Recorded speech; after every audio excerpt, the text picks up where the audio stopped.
The band started in October of '87. We played our first gig here at the Shell in the spring of 1988. So we've been playing here now for 38 years. 38 of their 90 years we've been playing. It always feels great, and always, the vibe is good, the sound is good. I mean, this place was built in 1936. It's been everything you can imagine here, from opera to Allman Brothers and Elvis. This place is it's legendary. Hello, Midtown Memphis.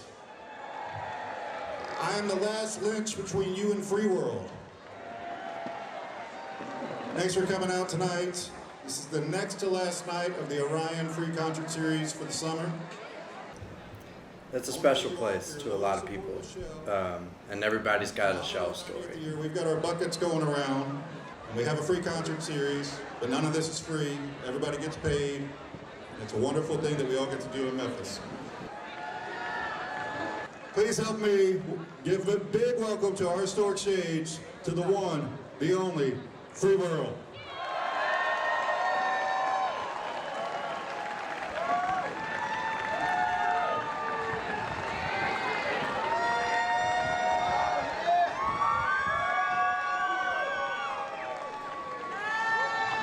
Thank you. We got a special night of music for y'all. Special night.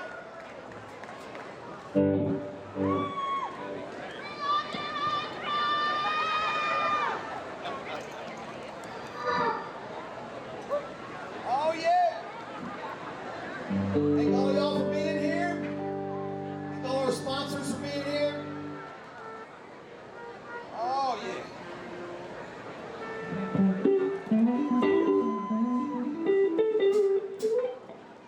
We played here for countless Earth Days and Jerry Garcia Days and benefit after benefit after benefit. Something about the Shell, something about it. It just feels right, it feels good. We love it, it loves us. It's just a match made in heaven.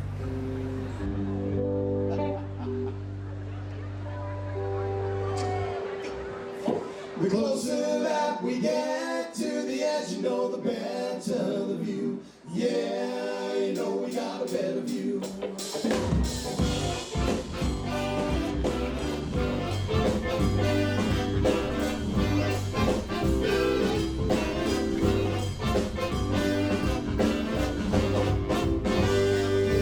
About scoping things out from a distance, drawing them on any glitter on the goals, defining existence. Never felt strange about the nature when creating before us. Only terrorized and surprised as the beauty blows us. Take one more step with me.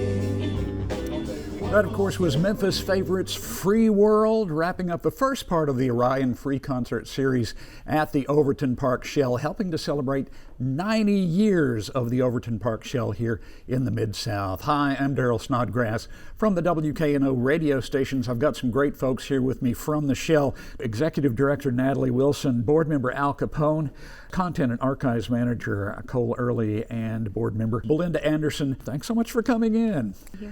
So one thing that happened actually right before this concert that we just saw with FreeWorld is you broke ground on a new and very exciting addition to the Overton Park Shell. Tell us what's happening there. Great. In 2022, we created a really aggressive strategic plan, and one of those goals was total preservation of the Shell. But we realized that we can't preserve it without upgrading it for the future. So with this upgrade, with our focus on preservation, we have created the visionary Terry Lynch Artist Lounge that will sit right behind the Overton Park Shell, immersive in nature, Art Deco in style, and it will be just like the beautiful colors of lighting that we have on the historic stage. The Artist Lounge will be a world-class artist experience for touring artists and local artists as well.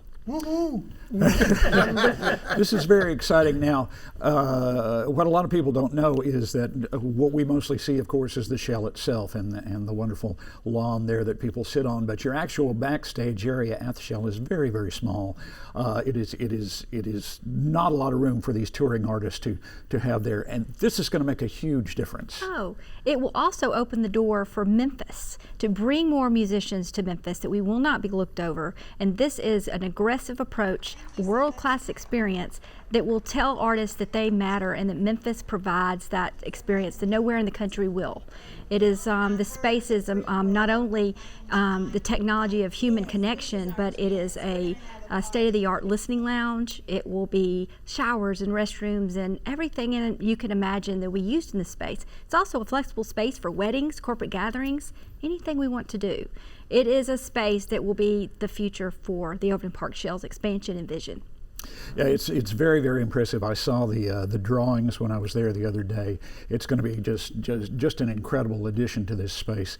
Now, as we mentioned, this is the 90th year for the Shell, and you are the executive director now. What does that mean, 90 years in that history and going forward? You know, I feel very much humbled to be a part of this stage in its history, because the Shell in the history has heady times, has times where it has almost not made it and survived. We're at a place at 90 years that we're not only surviving, we're thriving. It is an honor to be a part of that, an honor to celebrate it, but not only celebrate the history of 90 years, but the future and the vision for where we want to be. Cole Early, I was down there a couple of weeks ago with our producer here, and you were kind enough to give us a tour of the backstage area there, which is sort of the history of the Shell essentially put up on the walls of the backstage down there. There's so much history there. I'm sure a lot of us know, of course, 1954 Elvis, the first rock and roll show, they say, and a lot of the other events. What are some things that people may not know about the history of the Shell? Well, hopefully they will also come to the Backstage History Museum tour. It's fascinating. That's sort of a trick question. Darel, one thing that I really like is the person who arguably discovered Elvis Presley, Marion Keisker. And there's a strong a history of strong women at the Shell, by the way, which is a cool theme in the museum as well. But she performed on that site before it was even built in the early parts of the Depression. And as when they were entertaining people in hard times, they had free dirt floor theater productions, and she was on the first casts of those. And then as a theater major at Southwestern, now called Rhodes, she was on the first stage productions when they actually built the stage 90 years ago. That's one of the things I find fascinating about the history of the Shell, and I don't know if everyone realizes this, is that it was built in 1936. It was part of the Works Progress Administration that was a work program for people who were out of work in the Depression. Yes, they also built the airport and the hospital, and it was the site of Elvis Presley's first live show, and there are a lot of, as you see in the tour, a lot of different Elvis touch points. For instance, the WPA employed Elvis's dad for a while as well. So all different kinds of out-of-work people, and they even employed artists, which is super cool. Burton Callicott, who started the art college next door. Sure. His last remaining artwork from that era is in the Pink Palace, his big murals. But we had him paint, he had a rainbow painted on the back of the stage in the late 80s. So top Memphis artists, it's not only music, it's art forms of all sorts. Now, when you go on the backstage tour and you see all this stuff that you've got up on the walls there, posters and records and photographs and things, and I know that all of that stuff was scattered around. What's been that process of gathering all of that and curating that exhibit? Well, as you know, there have been many ups and downs of the Shell, historic preservation-wise, and different entities running the thing. So the archives have been relatively spotty over the years. Thankfully, from the Save Our Shell era, David Leonard saved a whole bunch of stuff. But they also had a yard sale at one point and got rid of a lot of stuff back in the early 2000s, unfortunately. So we're slowly rebuilding it. We have some great stuff in the museum. People are constantly donating. So if anyone out there in TV land wants to donate artifacts shell related, we would love to have them. And if you want to hang on to your originals and it's ephemeral, we would love to at least scan it for the archives. And it would be held in perpetuity for the next 90 years of Memphians and people from around the world to enjoy. You know, I was amazed at some of the early material that you have from the very early days of the shell, but I know that there are gaps in this knowledge. Is there anything in particular that you would like to have from any period that you would like to fill out? Wow, I don't know. Elvis Presley's first big show or Johnny Cash's first big show. It'd be cool to see video of that, right? Yeah. But there's so many great different eras, and we're so lucky to have the stuff that we do have. Recently, we received this great black and white footage of Keith Sykes as a teenager hanging around on the stage and playing around.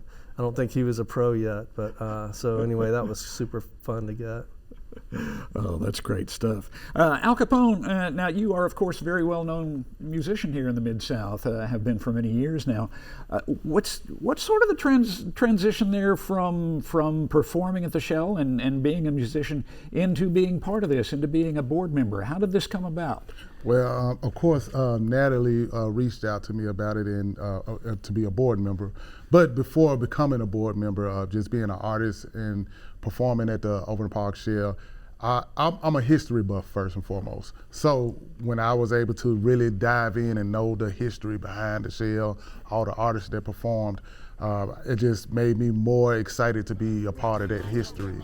And not only as performing on my own, but also being guest artist performance for people like the North Mississippi All-Stars, and just showing that diversity for the Overton Park Shell. So being a musician and performing there, that was the first love of, as an artist in the first place. So when she reached out to me about being a board member, I was open to it. And once I became a board member, I actually saw how much that group of people that come together to talk about what's going on, about to happen with the Overton Park Shell, how much they really care about not only the artists, the musicians, but the people that's coming to the event. And I really feel a labor of love whenever I'm a part of that board. So being on the other side is a different side, and a good feeling to be a part of that as well.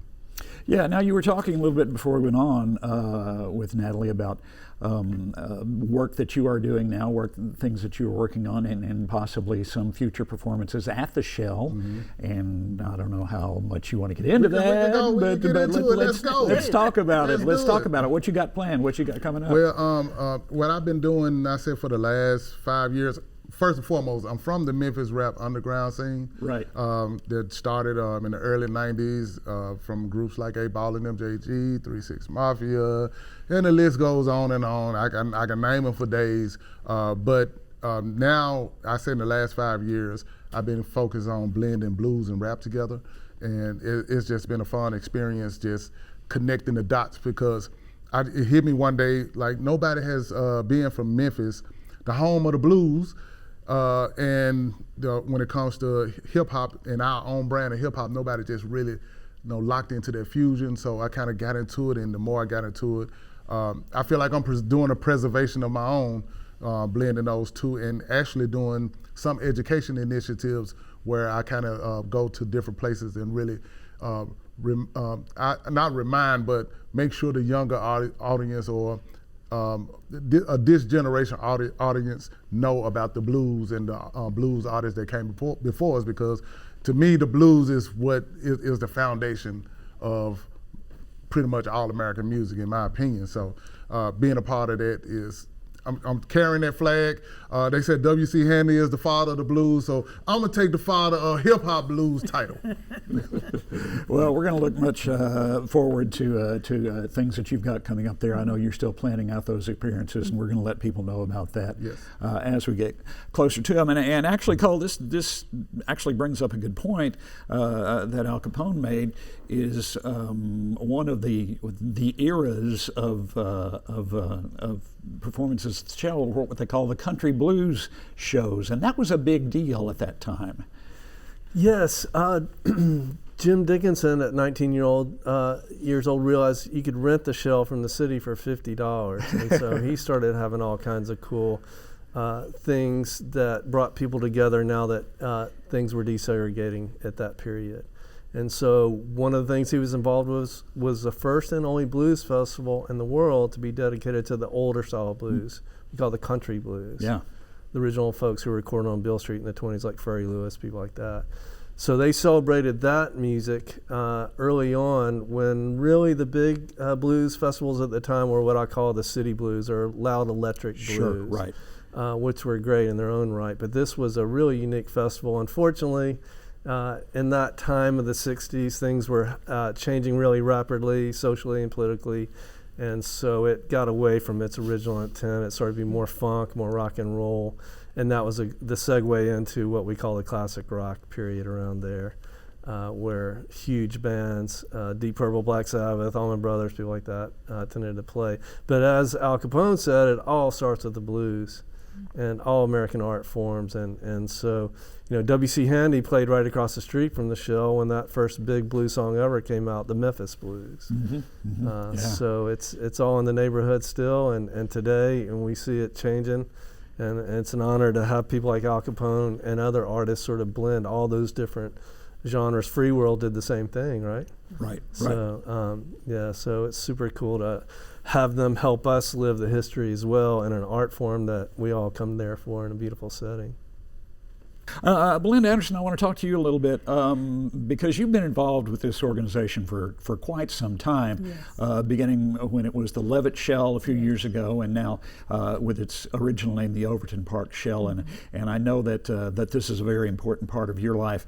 And one of the things I wanted to talk to you about is, and this is something we see, of course, in the nonprofit area everywhere, is the importance of volunteers. Because you guys, board members and staff, you do all you can, but it's a big job. You've got to have help from the community. Absolutely.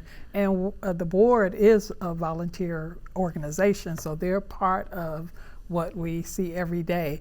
First of all, the volunteers, we love our volunteers. The volunteers, they love the Shell, but more importantly, they love music. And what a powerful combination is to have a group, a team that is so willing to support anything and everything that the Overton Park Shell does.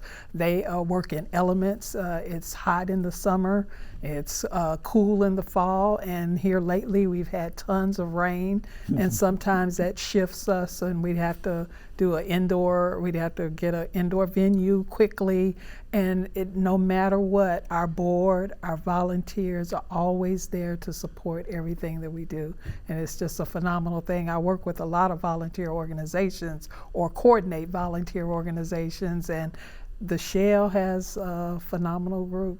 We're thrilled to have them. I wanted to talk to you a little bit too, because you've been involved in this organization for quite a while now.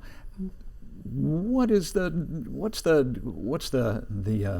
importance of this organization to the greater Memphis community? Because it seems people, a lot of people have a lot of feelings about the Shell. I hope a lot of good feelings about the Shell. We have a strong board, we have a strong staff, and we are here to partner with the city for another 90 years. We want to provide music. Memphis is music, and we provide it, and we think we do it the best.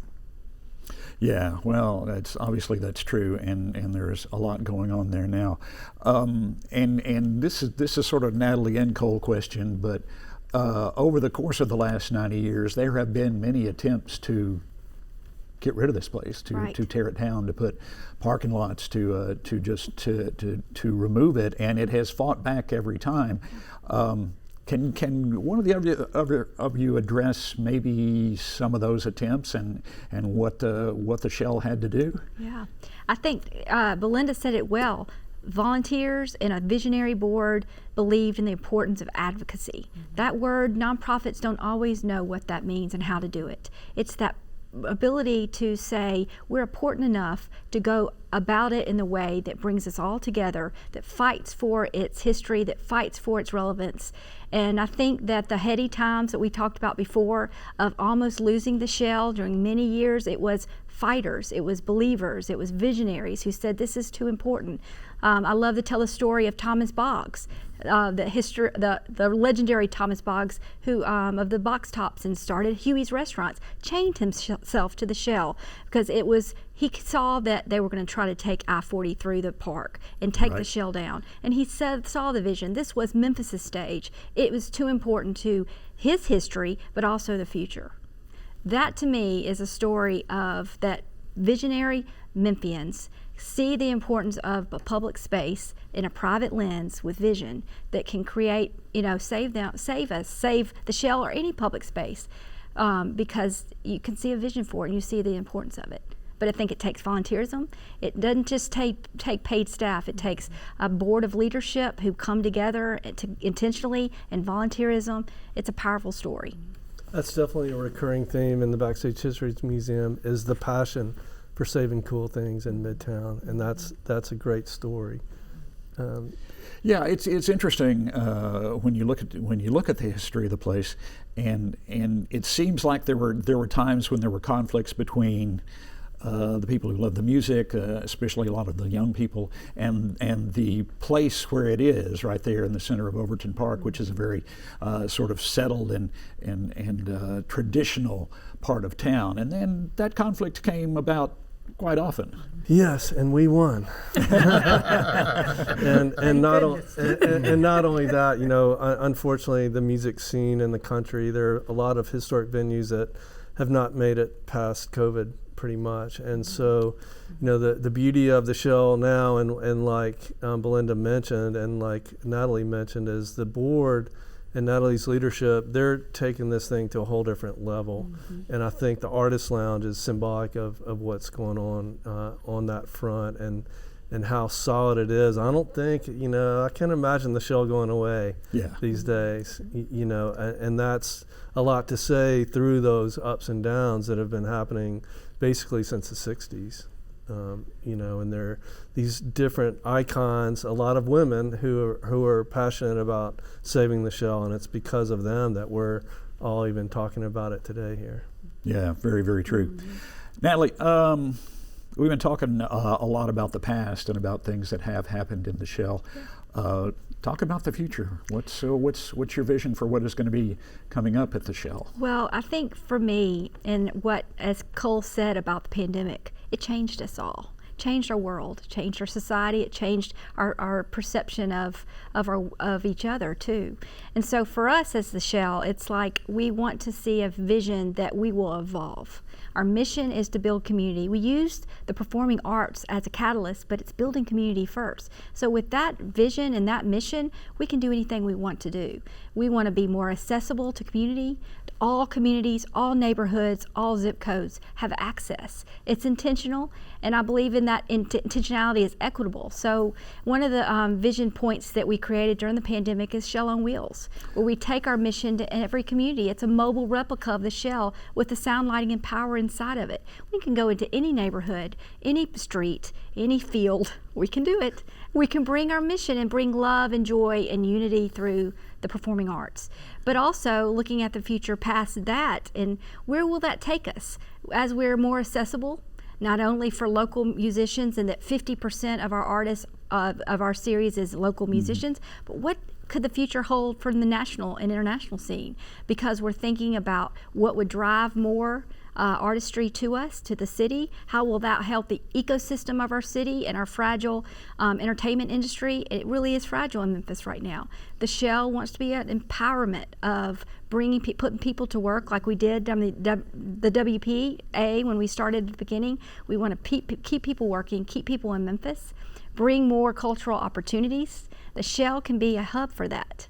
How can we work together throughout our city, bring these venues or different groups and especially artists to a place that evolves in that way? So for me, the word is so important of evolution. We should always evolve. One of the things that struck me when I was going through the tour with Cole was how in the early days of the Shell especially, you had people like Marguerite Piazza and Vincent DeFrank and the classical organizations in the city, and we a lot of the times I think think of the Shell as being a popular music, a blues, a rock and roll place like that. But you have always been involved with the other parts of music in the city, the Opera Memphis, Tennessee Shakespeare, the Memphis Symphony. They are all performing there now. Absolutely. Well, we're big enough that we can do all of the performing arts. I'm real careful. I love music. It's our first love, obviously. But we are a stage for all of the performing arts. Why not recreate the past? We can bring Shakespeare. We did it in the past.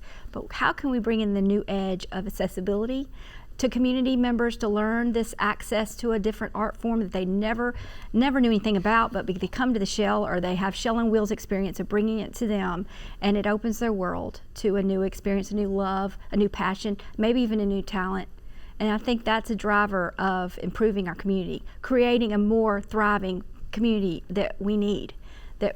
And the arts provide that accessibility. It provides that holistically. Absolutely. Al Kapone, which actually brings up something else.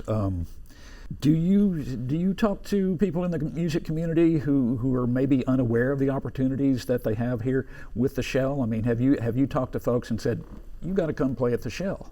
100%. Actually, I'm actually the music consultant with the Memphis and Shelby County Film and TV Commission, and that's actually part of my job title as a consultant outreach.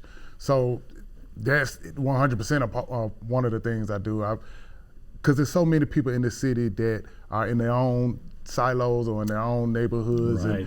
and they don't realize what's right here in our backyard. So that's one of my missions to, just scream out the good news about, hey, do you know about this? You know about that? Check out have you been to the Overton Park Shell to experience for yourself? And more people are hearing about it and finding out and actually coming and they're enjoying it and they're going back and telling people. So yeah, that's definitely one of my missions is this, to get the word out more and more. I always look at myself as, I'm a born and raised in Memphis, Memphian, but I look at Memphis like a tourist. Like tourists come in and, oh, wow. I'm living here like that all the time. Whoa. And I'm always trying to go back and, hey, did you know about this is here? And it's trying to energize and get everybody excited about our city because we have so many jewels like the Overton Park Shell. The Overton Park Shell is 90 years old and it is still going strong. There are lots and lots of things happening. I will refer you to overtonparkshell.org. You can get all the information there as well as a schedule of the concerts coming up. Keep your eye on places down there. We've got so many great things coming up. The Terry Lynch Artist Lounge is going to be opening before too long. It's going to be an incredible place. And I want to thank my guests today who came in, Natalie Wilson, Executive Director, Content and Archives Manager Cole Early, and board members Belinda Anderson and Al Kapone. Guys, thank you so much for coming down. We appreciate it. Thank you, Darel. Thank you. And we hope that you've enjoyed this look at 90 years of the Overton Park Shell. More love, more love.